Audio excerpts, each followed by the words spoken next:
सूरह तौबा है।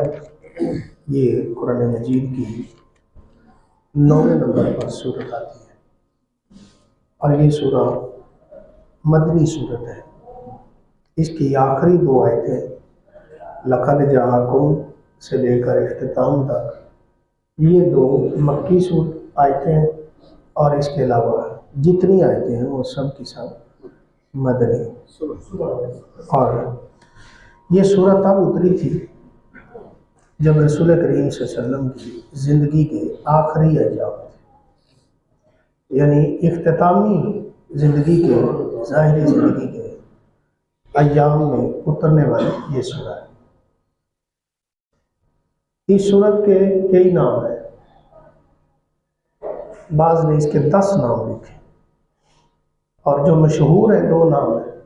एक है सूरह तौबा और दूसरा इसका नाम है बरात। बरात का लफ्ज़ इसकी सूरत का पहला लफ्ज़ है, इसलिए इसको सूरह बरात बोलते हैं। इसमें तौबा का जिक्र है, दावत दी गई है मुनाफिकीन को कि तौबा करके वापस आ जाए, इसलिए इसको सूरह तौबा बोलते हैं।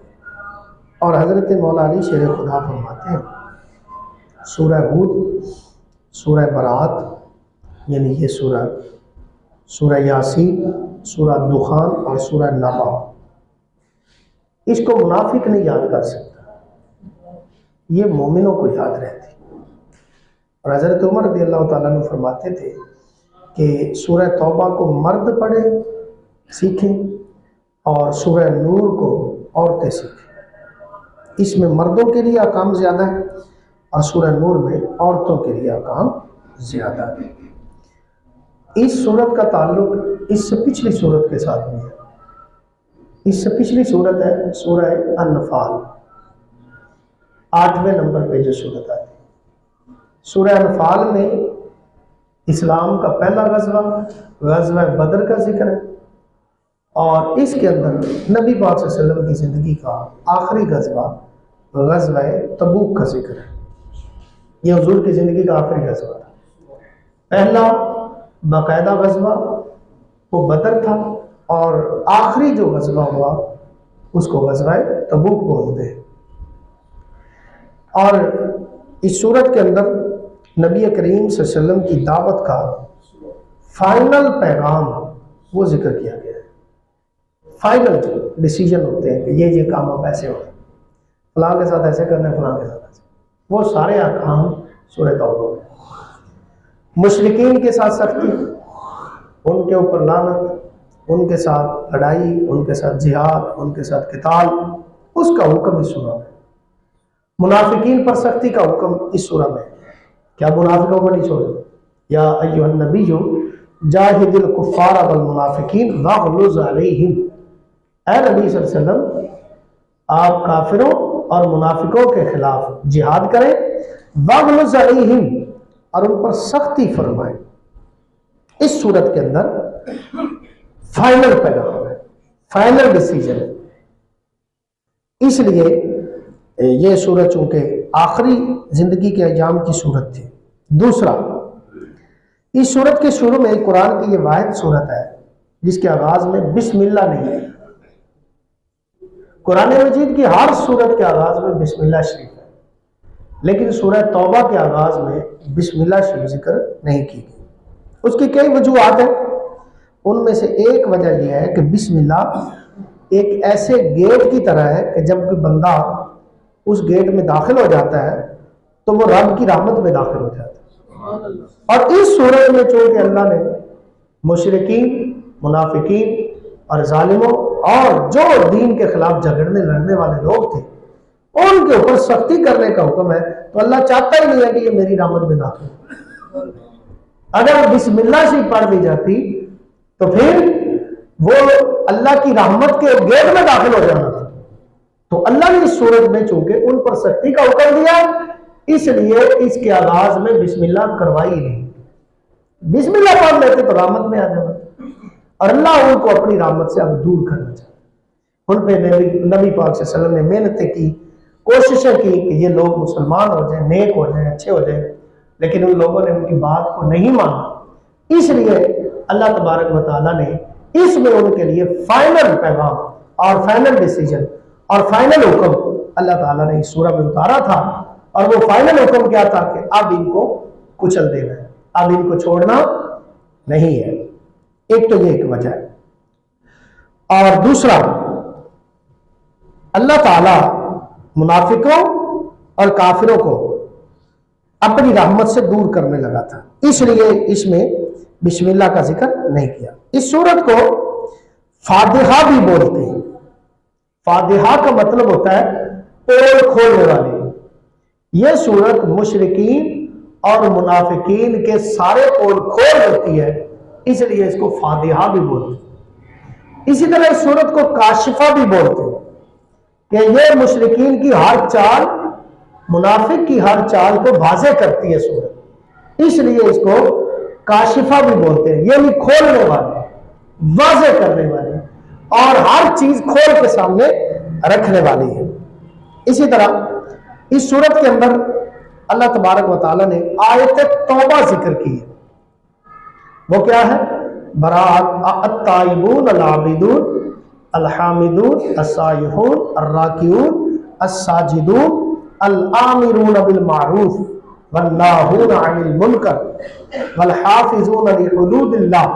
ये अल्लाह ताला ने तौबा करने वालों की शान को जिक्र किया है। वो जो तौबा का इसका मतलब था कि इसको तौबा क्यों कहते हैं, वो अल्लाह ताला ने इस सूरा में उसका तज़किरा फरमाया। इसी तरह अल्लाह तबारक व तआला ने इस सूरा के अंदर एक ऐसी आयत भी उतारी है जिसको आयत मोहब्बत बोलते हैं। क्या बोलते हैं? यानी मोहब्बत वाली आयत है। यानी जितनी जायज मोहब्बतें थी उन मोहब्बतों का जिक्र करने के बाद अल्लाह फरमाता है कि अगर इन जायज मोहब्बतों में से किसी से भी तुम्हें मोहब्बत अल्लाह, अल्लाह के रसूल और जिहाद से ज्यादा हो गई तो फिर तुम अल्लाह के अजाब का इंतजार करो। वो जिक्र क्या किया? फरमाया कुल, ऐ मेरे महबूब सल्लल्लाहु अलैहि वसल्लम आप फरमा दे, इन काना आबाओ को, अगर हो तुम्हारे बाप, भाई ख्वानों को तुम्हारे भाई, वाबनाओं को बेटे, भाई ख्वानों को भाई, वाजवाजों को बीवियां, व अशीरतों को तुम्हारा खानदान, व अमवाल तरफ तुम हुआ, और वो माल जो तुम अपने हाथ से कमाते हो, व तिजारतुम तखशौना कसादहा, और वो तिजारत जिसके नुकसान का तुम्हें डर रहता है, व मसाकिन तरदौनहा, और तुम्हारे पसंद के मकान, अहब्बा इलैकुम मिनल्लाहि व रसूली, ये तुम्हें अगर हो गए अल्लाह, अल्लाह के रसूल, व जिहाद फी सबीली, और अल्लाह की राह में जिहाद से ज्यादा महबूब, फतरब्बसू, तो फिर अल्लाह के अज़ाब का इंतजार करो। यानी अल्लाह ताला ने इसमें कितनी मोहब्बतें जिक्र की? बाप, बेटा 2, भाई 3, बीवी 4, कुंबा खानदान 5, माल 6, तिजारत 7 और मकान। ये 8 जायज मोहब्बतें हैं। इनसे मोहब्बत होना एक फितरी चीज है। औलाद से मोहब्बत होना, माँ बाप से मोहब्बत होना, और बीवी से मोहब्बत होना, बीवी का शौहर से मोहब्बत होना, मकान से मोहब्बत होना, पैसे दौलत और माल से मोहब्बत होना, और तिजारत कारोबार से मोहब्बत होना। ये 8 मोहब्बतों को जिक्र करने के बाद अल्लाह फरमाता है अगर तुम्हें अल्लाह और अल्लाह के रसूल और जिहाद से बढ़ के इनसे मोहब्बत हो गई है तो फिर तुम अल्लाह के अजाब का इंतजार करो, यहां तक कि अल्लाह तुम्हारे बारे में कोई फैसला कर। गोया अल्लाह ताला इस आयत मोहब्बत में दावत दे रहा है कि हर चीज से बढ़ के, नाजायज मोहब्बत से तो मना किया गया, लेकिन जायज मोहब्बतें भी अगर वो अल्लाह और अल्लाह के रसूल से पीछे नहीं होगी तो फिर तुम मोमिन नहीं हो सकते। इसी का जिक्र बुखारी शरीफ की एक हदीस है। अल्लाह के नबी फरमाते हैं ला युमिनु अहदुकुम हत्ता अकूना अहब्बा इलैहि मिन वालिदिही व वलदिही वन्नासि अजमईन, तुम में से कोई बंदा भी उतनी देर तक मोमिन नहीं हो सकता जब तक अल्लाह के नबी सल्लल्लाहु अलैहि वसल्लम उसे उसके माँ बाप, उसकी औलाद और पूरी इंसानियत से बढ़ के उसको महबूब न बन जाए। सब चीजों से बढ़ के मोहब्बत अल्लाह के नबी से नहीं होगी तो बंदा कामिल मोमिन नहीं हो सकता, मोमिन नहीं हो सकता। हुजूर ने एक दिन फरमाया तो हज़रत उमर कहने लगे, या रसूलल्लाह, हर चीज से बढ़ के आपसे मोहब्बत है, जान के अलावा। तो आपने फरमाया अभी ईमान मुकम्मल नहीं हुआ, ईमान कामिल नहीं हुआ। अर्ज करने लगे, हुजूर बात समझ आ गई मुझे, थोड़ी देर गुजरी तो बात समझ आ गई। हुजूर आपसे मैं अपनी जान से भी बढ़ के मोहब्बत करता हूँ, हर चीज से बढ़ के मोहब्बत करता हूँ। तो आपने फरमाया अल-आन, अब तुम्हारा ईमान मुकम्मल हो गया, फुल काम पूरा हो। पहले काम मुकम्मल नहीं सिखाया, अब तुम्हारा ईमान मुकम्मल। तो ईमान मुकम्मल ही तब होता है जब हर चीज से बढ़ के बंदे को मोहब्बत अल्लाह और अल्लाह के नबी से होती है। इसी तरह अल्लाह ताला ने इस सूरह के अंदर मुशरिकीन का हरम में दाखिला ममनू करार दिया। 9 हिजरी को अल्लाह के नबी सल्लल्लाहु अलैहि वसल्लम ने अमीर हज हजरत अबू बकर सिद्दीक रज़ियल्लाहु ताला अन्हु को बना के हज के लिए रवाना फरमाया। जब वो हज करने गए उस वक्त तक मुशरिकीन काफिर ये सारे के सारे मक्का में फिरते रहते थे। 8 हिजरी को मक्का फतह हुआ था, 9 हिजरी को हजरत अबू बकर सिद्दीक अमीर हज बने थे और 10 हिजरी को हुजूर ने हज किया था। यह हुजूर का पहला भी हज था और आखिरी भी हज था। हुजूर ने जिंदगी में एक ही हज किया, इसी को हज्जतुल विदा भी बोलते हैं। और हुजूर के अपनी जिंदगी में 4 उम्रें अदा फरमाए, एक हज 4 उम्रें। और ये 9 हिजरी को जो हज था उस वक्त अमीर हज हजरत अबू बकर सिद्दीक रज़ियल्लाहु ताला तब ये कुरान की आयत उतरी थी सूरह तौबा की कि इन्नमल मुशरिकून नजस, मुशरिक जितने हैं ये पलीद है, नजस है। फला यक़रबुल मस्जिदल हराम बाद आमिम हाज़ा, इस साल के बाद इनमें से किसी को भी मस्जिद हराम के करीब नहीं आने देना। यानी उस साल इन पे पाबंदी लग गई और उसके बाद कभी भी उनके लिए इजाजत नहीं है मुशरिक के लिए कि वो हरम में दाखिल। हरम में दाखिले पर उन पर पाबंदी 9 हिजरी को अल्लाह ने लगाई थी। इसी तरह इस सूरह के अंदर हजरत अबू बकर सिद्दीक रज़ियल्लाहु ताला अन्हु की वफा का अल्लाह ने जिक्र किया। वो क्या, इल्ला तंसुरूहु फ़क़द नसरहुल्लाह, अगर तुम महबूब की मदद ना करो तो बेशक अल्लाह ने उनकी मदद फरमाई है। इज़ अख़रजहुल्लज़ीना कफ़रू सानिय इस्नैन इज़ हुमा फ़िल ग़ार, जब काफिरों की शरारत से उन्हें बाहर तशरीफ ले जाना हुआ, सिर्फ 2 जान से, 2 जाने थी। इज़ हुमा फ़िल ग़ार, जब वो दोनों जाने कहाँ थी, गार में थी। इज़ यक़ूलु लिसाहिबिही, जब अपने यार से वो फरमाते थे ला तहज़न इन्नल्लाह माना, मेरे यार गम न खा, बेशक अल्लाह हमारे साथ है। वो यार क्या था, वो हजरत अबू बकर सिद्दीक थे। उनकी वफा का अल्लाह ने जिक्र किया कि मक्का में से जिस हस्ती को इतने मुश्किल, इतने खतरनाक और जानलेवा किस्म के सफर के अंदर हुजूर ने जिनको साथ रखा, वो हुजूर के वफादार और बावफा सहाबी हजरत अबू बकर सिद्दीक रज़ियल्लाहु ताला अन्हु था। और उनकी वफा का तज़किरा अल्लाह खुद फरमाता है कि वो दोनों यार गार में चले गए और एक गम ज़दा हुआ कि कहीं काफिर जो आ चुके हैं गार के दहाने पे, ये अपने पाँव और कदमों को भी देखेंगे तो इनकी नजर हम पे पड़ जाएगी। अगर हम पे नजर पड़ गई तो मैं अकेला हूं, मैं अकेला अबू बकर हूं, तो कहीं ऐसा ना हो मेरी मौजूदगी में मेरे महबूब नबी सल्लल्लाहु अलैहि वसल्लम को ये काफिर को तकलीफ दे दे। गमज़दा हुए, परेशान हुए। इस परेशानी के आलम में अल्लाह ने वही उतारी और फरमाया मेरे महबूब अपने इस यार को बताए कि गम ना करे, आप अकेले नहीं हो मेरे महबूब के साथ। इन्नल्लाह माना, हम बज़ाहिर तो 2 हैं लेकिन तीसरा हमारे साथ हमारा अल्लाह है। हमें परेशान होने की क्या जरूरत, जब अल्लाह हमारे साथ है। तो अल्लाह ताला फरमाता है फ़अंज़लल्लाहु सकीनतहु अलैहि, फिर अल्लाह ने उन पर अपना सकीना उतारा, अल्लाह ने रहमत उतारी, अब अल्लाह ने सुकून उतारा। वअज़्ज़तहु, और फिर अल्लाह ने उनकी ताईद की, मदद फरमाई।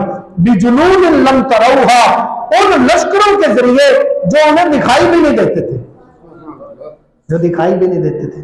फिर अल्लाह ने किस तरह मदद की? अल्लाह ने मदद की कि वो जो अल्लाह ताला ने वहां मकड़ी को हुक्म दिया, उसने जाला बुन दिया। अब वो देखते हैं कि जाला बुना हुआ है, अब अगर कोई इसके अंदर दाखिल होता तो जाला टूट जाना था, लेकिन उनको क्या पता था कि अल्लाह अपने नबी की हिफाजत किस चीज से करवा रहा है? अल्लाह अपने नबी की हिफाजत एक मकड़ी से करवा रहा है। मकड़ी ने वहां जाला बुना और जिसकी वजह से उन लोगों की सोच बदल गई और कबूतरी को हुक्म दिया कि यहां अंडे निकाल दे। वहां कबूतरी ने अंडे निकाल दिए। उन्होंने कहा कि अगर कोई यहां आता तो अंडे टूट जाते, कबूतरी यहां अंडों के ऊपर ना बैठी होती। यह उनकी सोच अल्लाह ने इस तरह बदली और ये थे वो लश्कर जो दिखाई नहीं दे रहे थे, तो अल्लाह उनकी मदद फरमा रहा था। तो अल्लाह ताला ने इस सूरा के अंदर ये पूरा वाकया भी जिक्र फरमाया। इसी तरह एक और बहुत बड़ा वाकया पेश आया था, 9 हिजरी को ही एक वाकया पेश आया था। वो वाकया ये था, मदीना के अंदर एक बंदा था जिसका नाम था अब्दुल्ला बिन उबई इब्न सुलूल, उसका नाम था पूरा। ये 9 हिजरी में मर गया था जब ये सूरत उतर रही थी, सूरह तौबा। ये फौत हो गया काफिर मुनाफिकों का, इसको कहते हैं रईसुल मुनाफिकीन, मुनाफिकों का सबसे बड़ा सरदार ये था। 9 हिजरी को ये मरा था।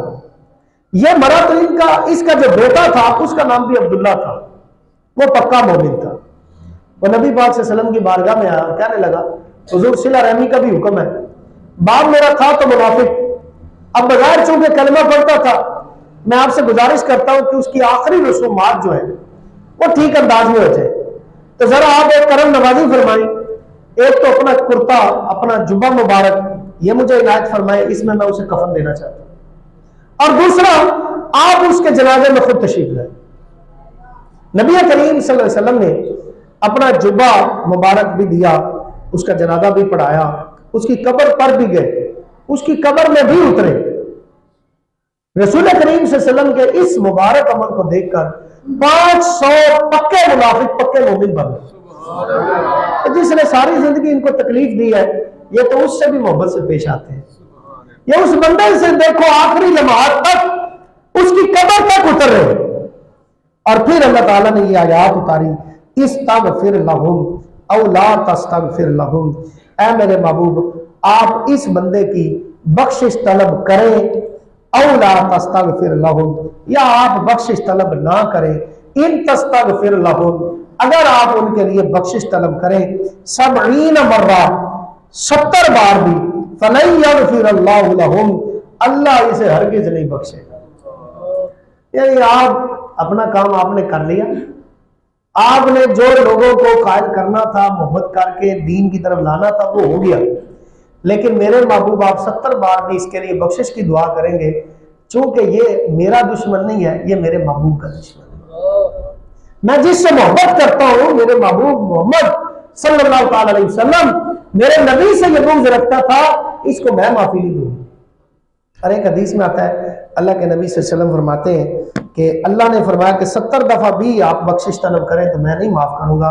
अगर अल्लाह फरमाता कि 70 से ज्यादा दफा आप बख्शिश तलब करते करें तो मैं माफ कर सकता हूं, तो अल्लाह के नबी फरमाते मैं 70 से ज्यादा दफा बख्शिश तलब कर देता। ये हुजूर की मोहब्बत थी लोगों के साथ।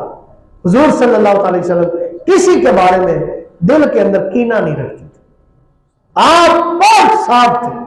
और अल्लाह खुद उनकी गवाही देता है, मेरे महबूब का सीना पाक, अलम नशरह लक सदरक, अल्लाह फरमाता है मेरे महबूब हमने आपके सीने को शरह कर दिया, खोल दिया, हमने खोला। और इस सूरत के अंदर जो आखिरी एक मजमून है वो गज़वा तबूक का है। तबूक का एक आखिरी गज़वा था, उसमें रसूल पाक सल्लल्लाहु अलैहि वसल्लम खुद तशरीफ ले गए थे और ये बड़ा दूर गज़वा हुआ था और इसमें बड़ी पहचान हुई थी। मुनाफिक नहीं गए थे, मोमिन सिर्फ गए थे। मुनाफिकों की पहचान भी तब हुई थी सबकी। वापसी पे फिर इनको मस्जिद से निकाल दिया गया था। 3 पक्के मोमिन, काब बिन मालिक, ये इनके साथी 2 और थे, पक्के मोमिन थे, ये भी नहीं जा सके। रसूल पाक जब तशरीफ लाए तो इन्होंने सच बोला कि हुजूर सुस्ती की वजह से हम नहीं जा सकते। फिर रसूल पाक सल्लल्लाहु अलैहि वसल्लम ने फरमाया जब तक अल्लाह तुम्हारी तौबा का ऐलान नहीं करेगा, अल्लाह मुझे इशारा नहीं देगा, तुम्हारी तौबा कोई नहीं। इनको छोड़ दिया गया। 50 दिन तक ये लोग इसी तरह रहे। 50 दिन के बाद अल्लाह तबारक व तआला ने इनकी तौबा को कबूल फरमाया था। फिर जब तौबा कबूल हुई तो ये खुश हुए और सहाबा कहते हैं कि जब इनसे कता ताल्लुकी का हुक्म नबी पाक ने दिया था, ये मस्जिद नबवी में आते थे, नबी पाक सल्लल्लाहु अलैहि वसल्लम की तरफ देखते थे, हुजूर अपना चेहरा फेर लेते थे और ये कहते थे हमारे लिए मौत थी। घर जाते थे, बीवी नहीं बुलाते थे, किसी सहाबी पास बैठे हुए से बात करते थे, वो मुंह फेर लेता। और 50 दिनों के बाद अल्लाह ताला ने कुरान की आयत उतारी, वो भी इसी सूरत की आयत है। वो 3 बंदे जिन्होंने जो पीछे रह गए थे, वो जब तौबा करते हैं तो अब अल्लाह ने उनकी तौबा को कबूल कर लिया। तो ये 50 दिनों के बाद इनकी तौबा कबूल हुई। अल्लाह ताला की बारगाह में दुआ है, अल्लाह ताला हमें कुरान मजीद का फाहम और इस पर अमल की तौफीक दे। आखिर दावा या अल्हम्दुलिल्लाहि रब्बिल आलमीन।